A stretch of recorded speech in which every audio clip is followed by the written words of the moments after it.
Je m'appelle Ruba Alabed, je suis architecte et également gérante de ma société d'architecture qui fait du paysage également et de l'environnement à Paris depuis 13 ans, donc depuis 2003. Je me suis très vite spécialisée dans la démarche de haute qualité environnementale. Et cette spécialisation, j'ai souhaité également l'exporter sur une région qui m'est chère, qui est la région des pays du Golfe et du Moyen-Orient, puisque je suis originaire de Damas, de la Syrie, que je connais très bien, et j'ai vécu une grande partie de mon enfance dans les pays du Golfe, c'est-à-dire l'Arabie Saoudite, Jeddah, Riyad. Étant dans les missions françaises à l'étranger, j'ai cette double culture depuis que je suis enfant. Donc j'ai continué mes études en France à partir du lycée, j'ai passé mon baccalauréat et ensuite j'ai entamé des études d'architecture à l'école spéciale d'architecture à Paris. Et puis très vite, en fait, j'ai souhaité monter ma propre agence en 2003, donc 3 ans après avoir eu mon diplôme d'architecte en 2000. Et travailler à mon compte. Je suis juste née à Damas, j'y ai jamais vécu, donc je suis originaire, mes parents sont originaires de Damas. J'ai toujours établi un lien, je dirais, lié aussi avec mon métier par rapport à ce pays dans lequel toutes les différentes civilisations, que ce soit les civilisations où l'écriture est arrivée, les premières écritures sont arrivées, jusqu'aux différentes civilisations comme la civilisation romaine ou par la suite quand il y a eu également les différents peuples qui ont peuplé les pays de Damas, parce que c'est comme ça que ça s'appelait, c'était une seule région. Et donc j'ai toujours gardé notamment ce type de lien avec la Syrie, c'est-à-dire c'est par rapport à l'histoire, par rapport à l'architecture, par rapport aux différents peuples également, les différentes confessions religieuses aussi, c'est très intéressant parce que c'est un véritable mixte.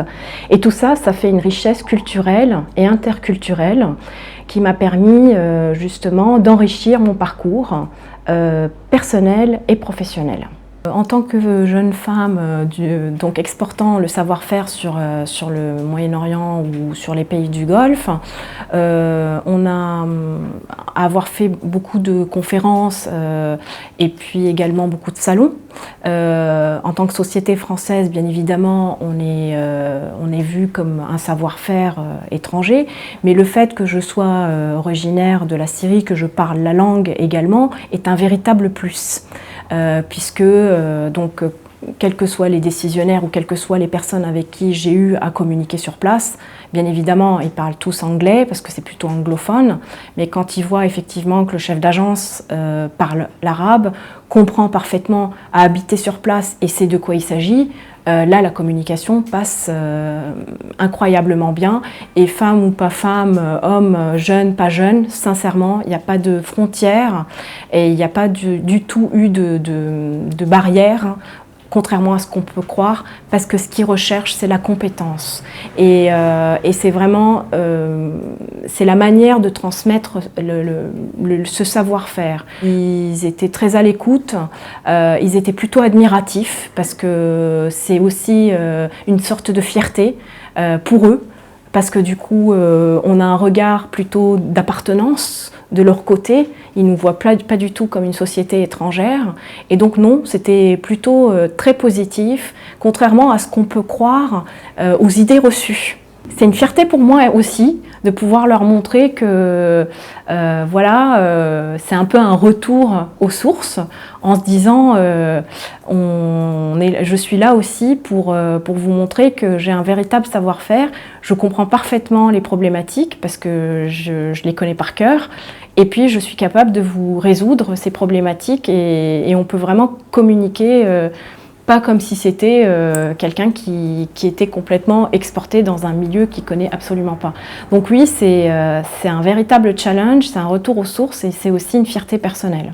Moi, j'ai une double culture, effectivement, mais je suis très fière d'être donc arabe d'origine de la Syrie et de Damas plus particulièrement, parce que pour moi, c'est une richesse culturelle et interculturelle.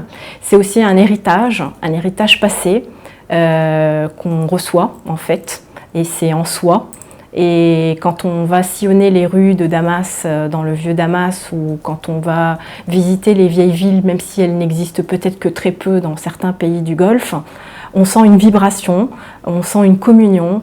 Et c'est ça qui me donne la force aujourd'hui de faire mon métier et de revenir dans ces pays-là pour pouvoir justement encore participer et donner un maximum pour arriver à une satisfaction personnelle, quelque part, un engagement, une forme de mission, et puis être utile surtout et avoir une parfaite satisfaction des usagers. Donc c'est un ensemble de choses qui font que c'est une forme de fierté. Et pour moi, avant tout, c'est un héritage de patrimoine historique, culturel, religieux. C'est le berceau des civilisations. Donc pour moi, c'est très important et je reçois tout ça en moi et j'essaye de le restituer au mieux possible. L'avenir, je le vois plutôt positif parce que je pense avoir fait un petit bout de chemin depuis 13 ans, étant sortie de l'école et en m'étant engagée dans l'environnement en tant qu'architecte et paysagiste. Je pense avoir eu suffisamment de poids sur certains projets pour faire avancer les choses et surtout partir dans des directions qui étaient plutôt positives pour les projets et pour les usagers. Donc je pense qu'en réutilisant cette force qui est cette force de conviction et de communication, il n'y a pas de raison à ce que je puisse pas avancer dans le bon sens et surtout j'ai pas envie de parler d'adeptes, mais de personnes qui croient vraiment qu'on peut construire et on peut bâtir différemment la ville de demain et surtout en repensant correctement l'environnement et en le prenant en compte d'une manière plus complète et plus globale.